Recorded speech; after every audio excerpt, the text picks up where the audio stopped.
नमस्कार। Life management के lesson session में आपका स्वागत है। आज हम लोग डिस्कस करने जाएंगे कि भाई दुख क्या है और किस तरह से हम लोग जो है दुख से छुटकारा पा सकते हैं।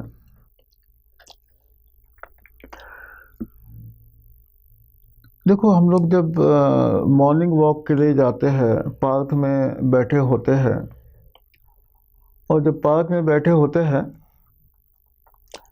तो वहाँ पे जब 4-5 यंगस्टर्स को जब हम लोग देखते हैं कि जो भाई आपकी उम्र के कॉलेज के जो बच्चे हैं बिटवीन 20-25 ईयर्स, जब वो बातें कर रहे होते हैं तो हम लोग उनकी बातें सुनते हैं। वो कहते हैं कि देखो, मैं बड़ा होके ऐसा बिजनेस शुरू करूँगा, मैं बड़ा होके ऐसा कुछ काम शुरू करूँगा, मैं बड़ा होके फॉरेन चला जाऊँगा, मैं किसी तरह से कि भाई इस तरह की जो सोशल वर्क करूँगा। तो ऐसे लोग बहुत सारी प्लानिंग जो है आपस में वो डिस्कस कर रहे होते हैं जब 5-6 जब यंगस्टर्स साथ में बैठे होते हैं या जॉगिंग कर रहे होते हैं उस टाइम। और हम लोग जब देखते हैं कि बिकॉज जब जो कुछ बुजुर्ग भी वहाँ बैठे होते हैं, retired so called we call it, कि भाई जो अभी सेवानिवृत्त हो गए हैं, 60-65-70 साल की उम्र के जो लोग बैठे होते हैं आपस में 4-5, जब उनकी बातें सुनो, वो क्या कहते हैं कि यार मैं कॉलेज में ऐसा करता था, मैंने कभी एक बार ऐसा किया था, मुझे उसमें अवार्ड मिला था, मैंने जो है भाई उस लड़की को छेड़ा था, मैंने जो है कि भाई इस तरह से जो है कि भाई बहुत ज़्यादा समाज के लिए काम किया था, मैंने जो है कि भाई इतना सारा पैसा कमाया था। सब कुछ आता है था जो पहले जो किया था। क्यों? ये जो बुढ़े लोग जो बैठे हैं, जब वो आगे देखते हैं तो उनको मौत दिखाई देती है, इसलिए हमेशा ही पीछे की बात करते हैं, पास्ट की बात करते हैं। और जो यंगस्टर्स जो बैठे होते हैं वो क्या कर रहे होते हैं? यंगस्टर्स वो फ्यूचर की बात कर होते हैं, फ्यूचर में ऐसा करूँगा। Now coming to the point, मैं आपको कहता हूँ कि देखो, इस तरह की जब बातें हम लोग जब देखते हैं कि भाई कोई भी इंसान जो है मौत की तरफ देखना नहीं चाहता है, but at the same time अगर हमारे जीवन को अगर देखेंगे तो हम लोग यहाँ पे देखने की कोशिश करते हैं कि भाई हमेशा ही what we do, either we live in a past or we live in a future, but we don't think about the present. एक छोटा सा फॉर्मूला आपको लेकर चलना है कि देखो, प्रेजेंट में जीना शुरू करो। एक छोटा सा कोटेशन है यहाँ पे, उसको समझने की कोशिश करो। Past is a history, past is a history, future is a mystery, future is a mystery.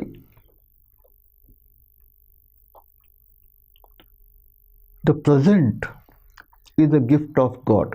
The present is a gift of God. So live in present. कहने का मतलब यहाँ पे ये है कि देखो, हम लोग कहते हैं भाई उसने मुझे बर्थडे पे प्रेजेंट दिया। प्रेजेंट का मतलब ही होता है the present moment is a gift of God. जबकि भाई हम लोग प्रेजेंट में नहीं जीते हैं, हम लोग हमेशा ही हमारे पास साथ में जो भी कुछ पहले हो चुका है उसको लेकर हम लोग जो है कि भाई किसी तरह से परेशान रहते हैं। जो हमारे साथ जो पास्ट में जो हुआ है, पिछले कुछ महीनों में दिनों में कुछ हुआ है, उसको लेकर हम लोग परेशान रहते हैं। या हम लोग फ्यूचर को लेकर चिंता करते हैं कि भाई पता नहीं क्या होगा, जॉब मिलेगी कि नहीं मिलेगी, पता नहीं लड़की की शादी होगी भी नहीं होगी, पता नहीं मैं घर का ईएमआई भर पाऊँगा कि नहीं भर पाऊँगा।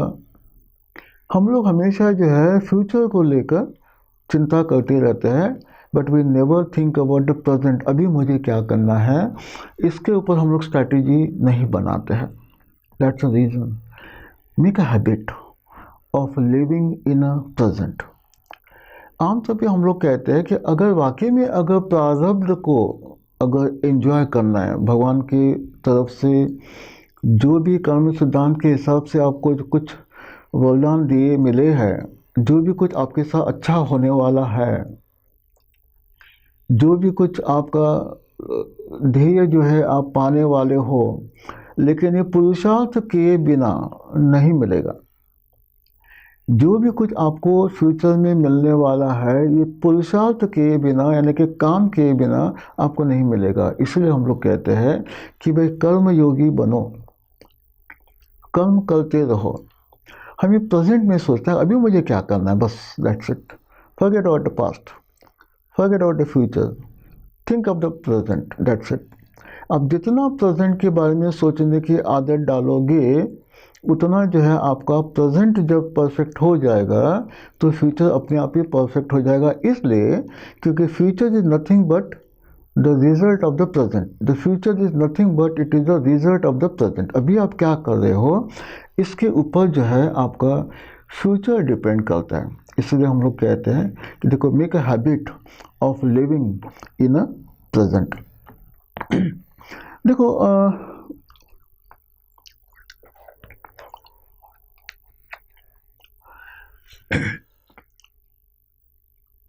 एक पतंजलि का योग सूत्र है। हम लोग जो कहते हैं कि भाई अभी कलयुग चल रहा है, कलयुग के अंदर बहुत ज़्यादा क्लेश होगा, और क्लेश तो सबके साथ होगा। ज़्यादा से ज़्यादा जो पॉपुलेशन जो है, ज़्यादा से ज़्यादा लोग जो है वो परेशान रहेगी। तो क्लेश का रीज़न क्या है? जो परेशानी हमें जो आती है, जो दुख हमें जो आता है, वो दुख का कारण क्या है? दुख का कारण क्या है? इसके ऊपर पतंजलि का एक योग सूत्र है। पतंजलि कहते हैं अविद्या अस्मिता राग द्वेष अभिनिवेश इति क्लेश। आई रिपीट, अविद्या अस्मिता राग द्वेष अभिनिवेश इति क्लेश। इसको थोड़ा समझने की कोशिश करते हैं। अविद्या, अविद्या मतलब होता है इग्नोरेंस। मैं नहीं जानता हूं कि ये दुनिया चलती कैसे है। मैं नहीं जानता हूं कि मेरा आगे का फ्यूचर क्या बनने वाला है, ये मैं नहीं जानता हूं। इग्नोरेंस। मैं ये नहीं जानता हूं कि there is a creator, I am a creation, the creator has created me, and he has not only created me but he is also controlling me। इस बात को ना जानना, ना समझना इज अविद्या, इग्नोरेंस। भगवान को ना मानना, हम भगवान के हाथ की कठपुतली है, हम भगवान के हाथ की कठपुतली है, इस बात को ना मानना इज अविद्या। हम लोग भगवान नाम की किसी चीज़ को नहीं मानते हैं, ये है अविद्या। किसी तरह से हमारे साथ जो भी कुछ गलत होता है उसके लिए मैं जिम्मेदार नहीं हूँ, कोई और जिम्मेदार है, उसको मैं ब्लेम करूँगा। और कोई भी चीज़ जब गलत होती है उसको हम लोग भाई कहीं ना कहीं किसी ना किसी के लिए हम लोग ब्लेम करना शुरू कर लेते हैं। तो ये जो ब्लेम करने का जो कॉन्सेप्ट जो है, जिसको हम लोग कहते हैं अविद्या।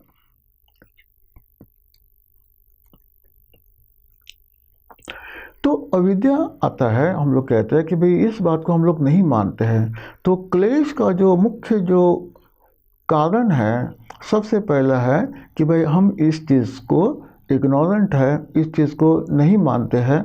ये पहला रीज़न है जिसको हम लोग कहते हैं अविद्या। विद्या का धारण करना, विद्या का आत्मसात करने का मतलब ही है कि हम लोग जल्दी से जल्दी जो है भगवान के स्वरूप को जानते हैं, और जब से कि भगवान के स्वरूप को जानते हैं उसके बाद जो है हम लोग हर चीज़ें जो है उसको पूछ के काम करते हैं। पहले ही मैंने आपको कहा था कि भाई योग यानी कि जुड़ना। जुड़ना किससे? हमारे शरीर का योग हमारे आत्मा के साथ, हमारे आत्मा का योग परमात्मा के साथ, और जो परमात्मा का योग जो है कि भाई ऑलरेडी जब हम लोग इस तरह से जब योग करते हैं तो सब तकरीबन सारे के सारे डिसीजन जो है हमारे स्पिरिचुअल लेवल पे होते हैं और वो सारे के सारे सही हो सकते हैं। इसलिए हम लोग कहते हैं कि भाई हम लोग जब भगवान को नहीं मानते हैं तो यहाँ पे हमारा लिंक टूट जाता है। आगे भाई तुझे जो करना है तो कर ले, एंड भगवान is not responsible for that one. ऐसी सोच जो है परमात्मा आपके लिए रख सकता है। इसलिए हम लोग कहते हैं कि देखो सबसे पहले रीज़न आता है जिसको हम लोग कहते हैं अविद्या। अविद्या के बाद आता है जिसको हम लोग कहते हैं अस्मिता। अस्मिता का मतलब होता है द ईगो सेंस। ईगो, हमारा जो अहंकार हमारे अंदर जो है कि आई एम अ डिस्टिंक्ट इंडिविजुअल, मैं एक इंडिविजुअल हूँ, मैं औरों से भिन्न हूँ और मैं ऐसा ही रहूँगा, मैं अपने आप को बदलना नहीं चाहता हूँ और जो भी कुछ कर रहा हूँ मैं कर रहा हूँ। ये जो मैं का जो भाव है, मैंने किया है, मेरा घर, मेरा परिवार, मेरा समाज, मेरी विद्या, मेरी डिग्रियाँ, मेरा काम, ये सब कुछ हम लोग जो मेरा मेरा मेरा जो हम लोग जो लेके चलते हैं जिसको हम लोग कहते हैं अस्मिता यानी कि ईगो सेंस। जब तक मेरे अंदर ईगो है, दुख है, क्लेश है, तो अविद्या क्लेश का कारण है, अस्मिता यानी कि ईगो सेंस भी कारण है। एक यहाँ पे मैं और एक एग्जांपल देता हूँ। एक बहुत ही परेशान आदमी जो है गुरुजी के पास जाता है और वो बहुत ही एजिटेटेड वे में कहता है स्वामी जी से, आई वॉन्ट पीस, आई वॉन्ट पीस, आई वॉन्ट पीस, आई वॉन्ट पीस। इतना गुस्से में, इतने एजिटेटेड वे में वो स्वामी जी के पास जाता है। उसे पता चलता है कि भाई वो कितना परेशान है इस परेशानी को लेकर, गुस्से को लेकर। तो उसका एक सिंपल सा सॉल्यूशन स्वामी जी देते हैं। वो कहते हैं कि देखो मैंने यहाँ पे लिखा है आई वॉन्ट पीस, कहते drop the I, drop the I.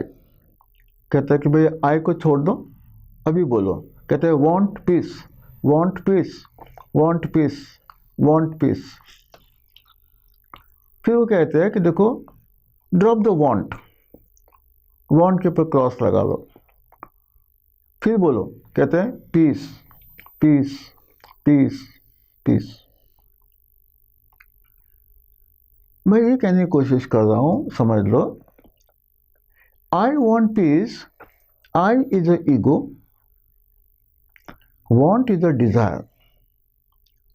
That moment you drop the I यानी कि ego, then the want peace becomes a lifeless sentence. Why, who want peace? Want peace? No. So the moment you drop the ego, the desires becomes very weak. The desire becomes very weak. And moment you drop the desire also, then what remains with you is a peace. इसलिए मैं कहता हूँ कि देखो ऐसा कोई इंसान नहीं होगा कि भाई इस दुनिया में कि भाई जिसको शांति नहीं चाहिए। लेकिन शांति चाहिए अगर, इसलिए हम लोग कहते हैं कि भाई उसका जो रूट कॉज है वो यही है कि जब तक आपके अंदर ईगो है तब तक शांति नहीं है। जब तक आपके अंदर डिजायर्स है तब तक भी आपके अंदर जो है आपको शांति नहीं मिलेगी। तो if you are in a search of a peace, then you have to drop the ego as well as the desires also. There is no ego, there is no desire, then definitely you are living with the peace. इसलिए हम लोग कहते हैं कि अगर जड़ कहाँ पे है, अगर परेशानी की जड़ कहाँ पे है, परेशानी की जड़ यहीं पे है कि भाई जिसको हम लोग कहते हैं the ego and the desire. तो तीनों आ गए यहाँ पे जिसको हम लोग कहते हैं कि भाई एक है अविद्या यानी कि इग्नोरेंस, अस्मिता यानी कि ईगो। और तीसरा आता है जिसको हम लोग कहते हैं द राग द्वेषा। अविद्या, अस्मिता, राग द्वेषा। राग द्वेषा बेसिकली हम लोग कहते हैं कि the like and dislike. Like and dislike, हम लोग हमेशा ही अपने आप को क्लासीफाई करते रहते हैं। I like certain things and I don't like certain things. I like this kind of a behaviour, I don't like that kind of a behaviour. I like this particular person, I don't like that particular person. I like this particular food, I don't like that particular food. तो कुछ हद तक जो like और dislike हमारे साथ जो जुड़ी है उसको लेकर भी हम लोग बहुत ज़्यादा परेशान रहते हैं। लेकिन ये लाइक और डिसलाइक किसने डेवलप करे? हमारे दिमाग ने डेवलप करे, और किसी ने तो आपको नहीं बताया। आपने खुद डिसाइड कर लिया कि भाई आपको क्या अच्छा लगता है, आपको क्या अच्छा नहीं लगता है। एक छोटा सा एग्जांपल मैं यहाँ पे दे देता हूँ कि देखो 10 किलो का वज़न, 10 किलो का वेट। मेरी बीवी ने मुझे कहा कि भाई ये गेहूँ ले लो और चक्की से पीस के ले आओ। 10 किलो का गेहूँ मैं लेके जा रहा हूँ और मैं बड़ा परेशान, क्या मेरी इज्जत है। बीवी मुझसे काम करवाती है, मैं भाई बेचारा दुख का मारा उठा के लेके जा रहा हूँ गेहूँ को, थैली को 10 किलो का, और मैं बड़ा दुखी होकर जो है चक्की तक जाता हूँ, गेहूँ पिसा के वापस ले आता हूँ। सिमिलरली अगर मान के चलो मेरा बेटा है जो 10 किलो का है, या मेरा पोता है जो 10 किलो का है, जिसको मुझे प्ले स्कूल में छोड़ना है या नर्सरी स्कूल में छोड़ना है, तो मैं उसको उठा के जो है आराम से स्कूल लेके जाता हूँ और उसके साथ बातें करते हुए हंसते खेलते उसको घर भी वापस लेके आता हूँ। यहाँ पे 10 किलो का वज़न सेम है। एक तरह का वज़न जो है आपको दुख दे रहा है और एक तरह का वज़न जो है आपको खुशियाँ दे रहा है। इसलिए हम लोग कहते हैं कि बिकॉज मेरी परेशानी 10 किलो वज़न में नहीं है। मेरी परेशानी है कि भाई कुछ चीज़ें मुझे अच्छी लगती हैं और कुछ चीज़ें मुझे अच्छी नहीं लगती है, यानी कि जिसको हम लोग कहते हैं राग द्वेषा।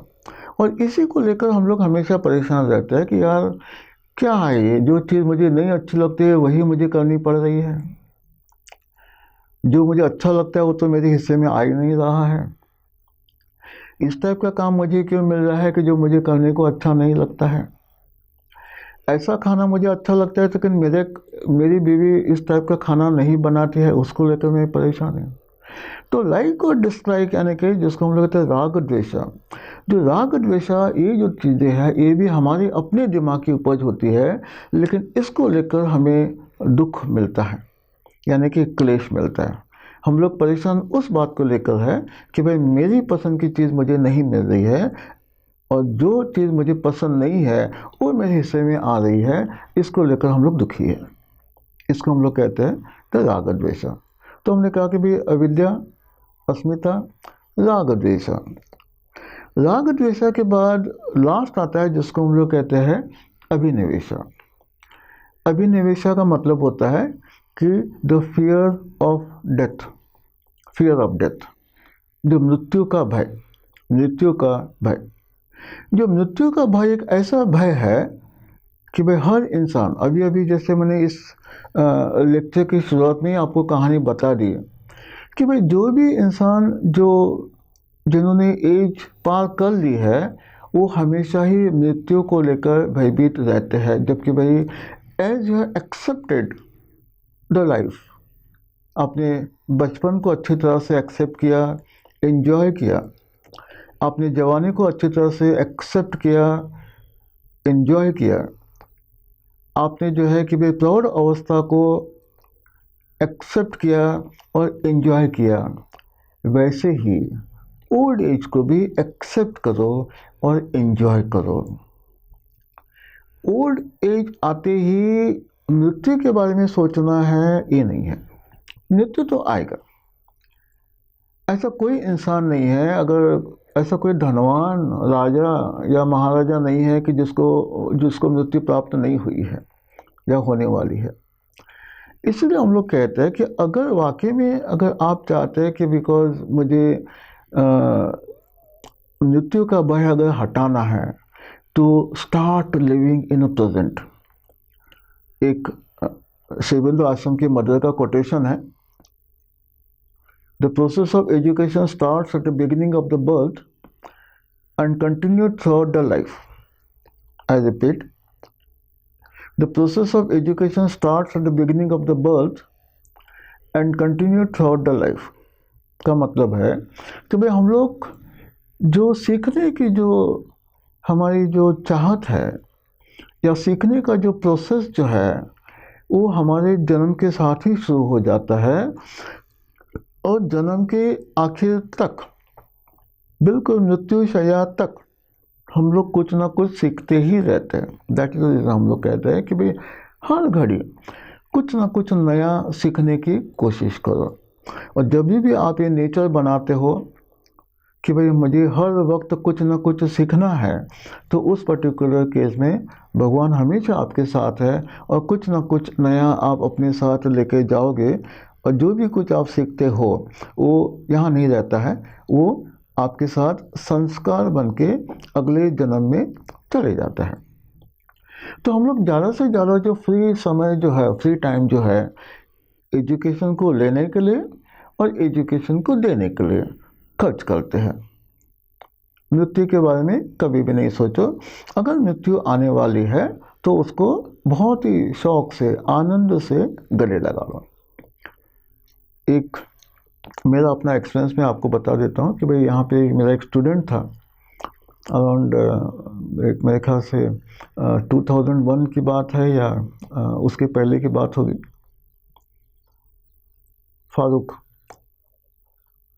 फारूक उसने हमारा भाई इलेक्ट्रॉनिक मीडिया का कोर्स कंप्लीट करने के बाद जी टीवी में उसको जॉब मिलने वाली थी। जैसे उसको जी टीवी में जॉब मिलने वाली थी, उसका इंटरव्यू हो गया तो उसको जी टीवी वाले ने कहा कि भाई देखो आपको कल ही कश्मीर जाना होगा, कल से ही आप शुरू करो, आपकी पोस्टिंग हम लोग कश्मीर में कर रहे हैं। उस टाइम कश्मीर के हालात कुछ ठीक नहीं थे। Being he is a Muslim person, उन्होंने सोचा कि भाई तो अगर मुस्लिम पर्सन अगर है कश्मीर भेजेंगे तो ज़्यादा ठीक रहेगा। तो उन्होंने सोचा कि भाई आपको कल ही ज्वाइन करना है और आपको इमीडिएटली कश्मीर के लिए आपको पोस्टिंग हो जाएगी। तो उसी वक्त जो है उसने अपने घर वालों से पूछा कि मुझे क्या करना चाहिए, तो घर वाले ने जो है मना कर दिया कि भाई नहीं नहीं, वहाँ के हालात ठीक नहीं है और तुम्हें जो है कश्मीर नहीं जाना है।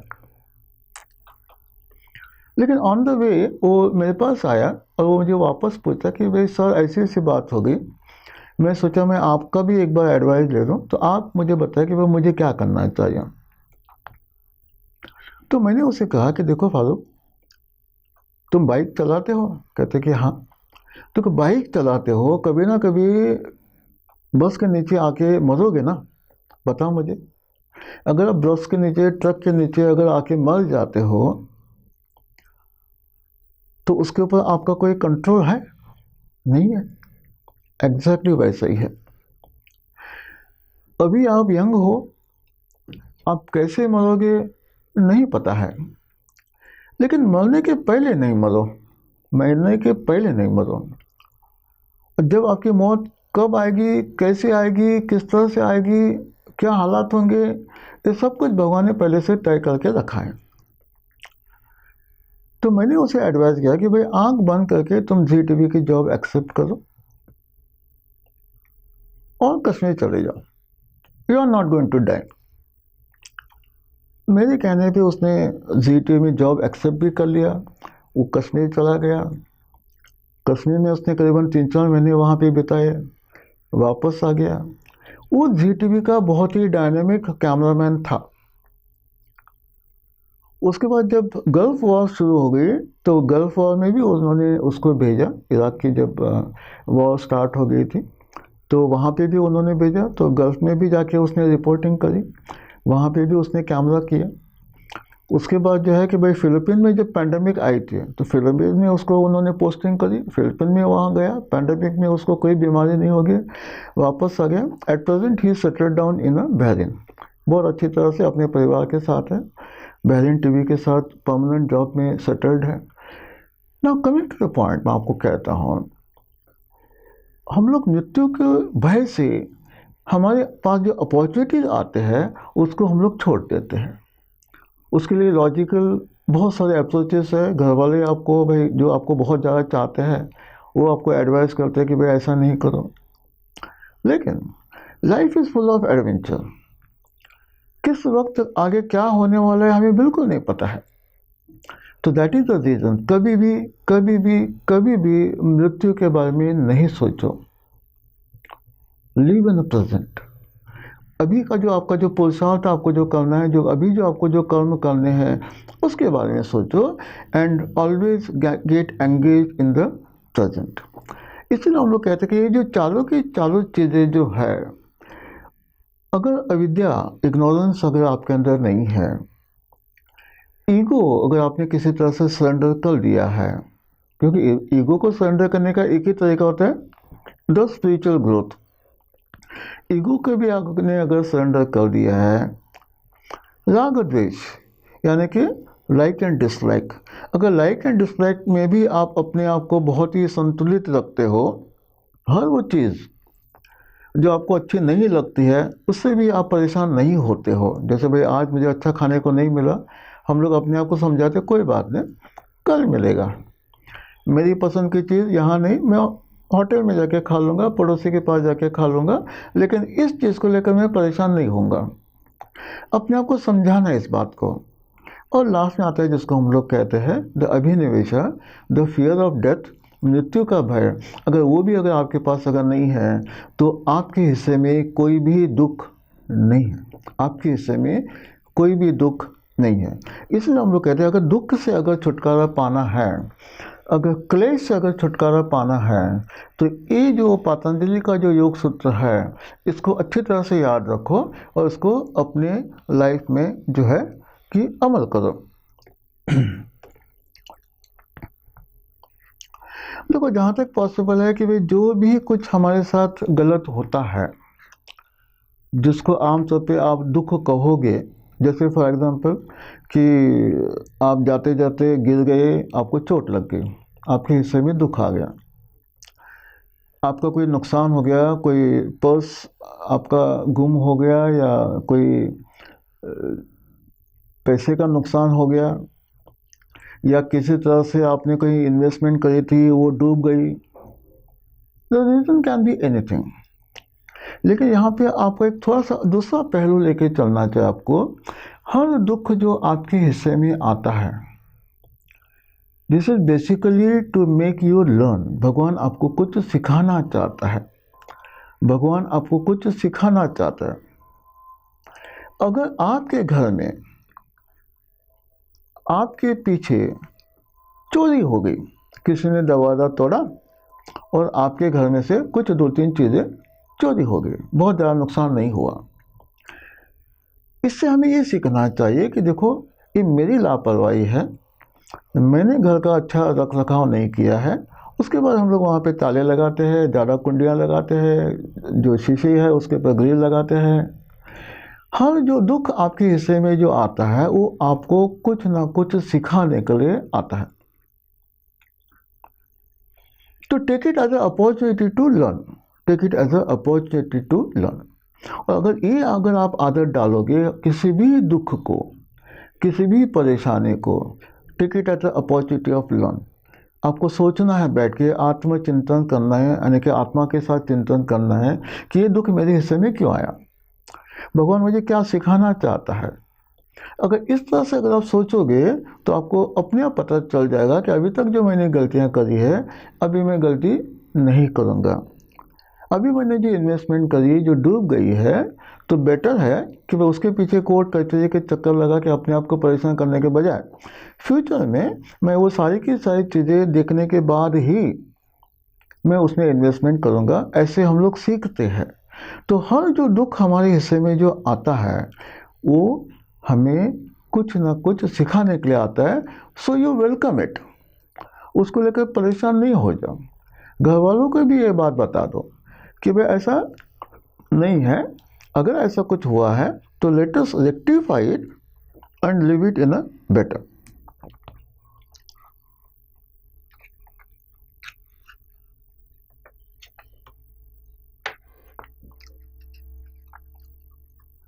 हम लोग आमतौर पे कहते हैं कि जब जब हम लोग भगवान के अंदर जो विश्वास रखते हैं, अगर हम लोग रामायण की अगर कथा भी अगर सुनते हैं, तो राम तो भगवान था, लेकिन मुझे बताओ यार, उसमें उसके कितने सारे दुख आए उसके हिस्से में। राम जो है भाई, वो वनवास गया भाई, राम भगवान महाराजा, वो वहाँ जाके वन में रहा, उसकी पत्नी का अपहरण हो गया, कितना दुख है। कुछ हद तक जब वो वापस आया, इतने सारी लड़ाइयाँ हो गई, जान जोखिम में हो गई। तो मीन्स अगर राम अगर भगवान है, उसके हिस्से में अगर इतने सारे दुख आ सकते हैं, तो ये सारी की सारी कहानियाँ हमें ये बताते हैं that get prepared for this kind of problems in your life. अगर ऐसे प्रॉब्लम्स अगर भगवान की ज़िंदगी में आ सकती है, अगर वैसे प्रॉब्लम अगर आपकी ज़िंदगी में भी आते हैं, तो क्यों दुख मना रहे हो यार? समझ लो ना इस बात को। इसीलिए हम लोग कहते हैं कि ऐसा कोई भी इंसान इस धरती पे नहीं होगा कि जिसके हिस्से में दुख नहीं आया हो। तो इसलिए हम लोग कहते हैं कि भाई दुख में और सुख में आपको बिल्कुल एक जैसा ही रहना है। जब सुख की घड़ियाँ आती हैं तो सोचो कि भाई हो सकता है कि आगे दुख आने वाला है, उसके लिए मेंटली प्रिपेयर्ड रहो। लेकिन अगर दुख की घड़ियाँ अगर आपको आती है तो उससे परेशान नहीं होना है, ये सोचना है कि भाई आगे जाके सुख आने वाला है, और ये जो दुख की घड़ियाँ हैं वो जाने वाली है। अगर मान के चलो कि भाई मैं अभी अभी रात है, अंधेरा है, अंधेरे से मुझे डर लग रहा है, अंधेरे के अंदर जो है कि भाई मैं अपने आप को भयभीत महसूस कर रहा हूँ, अभी इससे बचने के लिए मुझे कुछ ना कुछ उपाय करना है। तो क्या ऐसा कोई मेरे पास रिमोट कंट्रोल है कि भाई मैं रात के उस घड़ियों को फास्ट फॉरवर्ड कर सकूं? नहीं है। हम लोग को जो रात के जितने भी 6, 7, 8 घंटे हैं उसको हम लोग फास्ट फॉरवर्ड नहीं कर सकते हैं। You have to have the policy of a wait and watch. इसीलिए आप ये जो पंडित, मुल्ला, तांत्रिक, इनके पीछे जब आप पढ़ते हो तो वो कहते हैं कि भाई आपके ज़िंदगी में ऐसी कोई दुख की घड़ियाँ हैं, आप ये उपाय करो तो दुख की घड़ियाँ ख़त्म हो जाएगी, सुख में बदल जाएगी, या ऐसा कोई उपाय करो उसके वजह से जो है सारे के सारे दुख की घड़ियाँ ख़त्म हो जाएगी और सुख में बदल जाएगी। ऐसा कुछ नहीं होता है। बेटर है you have to wait and watch. तो अपनी एक मानसिक ऐसी अवस्था बना लो, मन की ऐसी अवस्था बना लो कि अगर दुख आता है तो उस टाइम अपने आप को समझा दो कि भाई ये कुछ समय के लिए है, ये जाएगा और सुख आएगा ज़रूर। और जब सुख आता है तो उस टाइम भी जो है बहुत ज़्यादा उत्तेजित होने की ज़रूरत नहीं है। तो सोच लो कि आगे हो सकता है दुख आ जाए, तो अभी हमें जो है उसको किसी तरह से अपने आप को संभाल के रखना है। जैसे भाई सुख आया, बहुत ज़्यादा पैसे का आमदनी हो गई, तो थोड़ा थोड़ा सेविंग करो, और जो आगे जाकर जो दुख आने वाला है उसके लिए बचा के रखो। जब दुख होता है तो भयभीत होने की ज़रूरत नहीं है। सोचो कि भाई तो एक दुख आने वाला था, ये अभी आ गया है, अब ये ख़त्म हो जाएगा, उसके बाद सुख आएगा। ऐसी सोच बनाने के बाद आप रिलैक्स फील करोगे। और यही बात है जिसको हम लोग कहते हैं, अगर दुख अगर आपके हिस्से में आता है और बहुत ज़्यादा देर तक आपके साथ नहीं टिकेगा, तो हमें जो है अपनी मानसिक अवस्था ऐसी बनानी है। तो टुवर्ड्स एंड हम लोग कहते हैं कि भाई आपको जो शुरू में जो मैंने आपको बताया था, मैं इसको अभी यहाँ पे रिपीट कर रहा हूँ कि अगर वाकई में स्पिरिचुअल ग्रोथ चाहिए, अगर हमें भगवान के साथ अगर जुड़ना है, तो अगेन छोटा सा concept, the total surrender. Total surrender में हम लोग कहते हैं सुख दुख इच्छा द्वेष, हम सब कुछ भगवान को अर्पण कर देते हैं, सपोर्ट कर देते हैं। उसके बाद मेरे पास कुछ भी नहीं बचता है, जिसको हम लोग कहते हैं सुख दुख इच्छा और द्वेष चारों ही चीज़ों को आप भगवान को अर्पण कर दो। जितनी जल्दी ये सारी की सारी चीज़ें जब आप भगवान को अर्पित करोगे, उतनी जल्दी जो है आपको सुख का महसूस हो जाएगा। Anyway, thank you very much for listening to me. नमस्कार।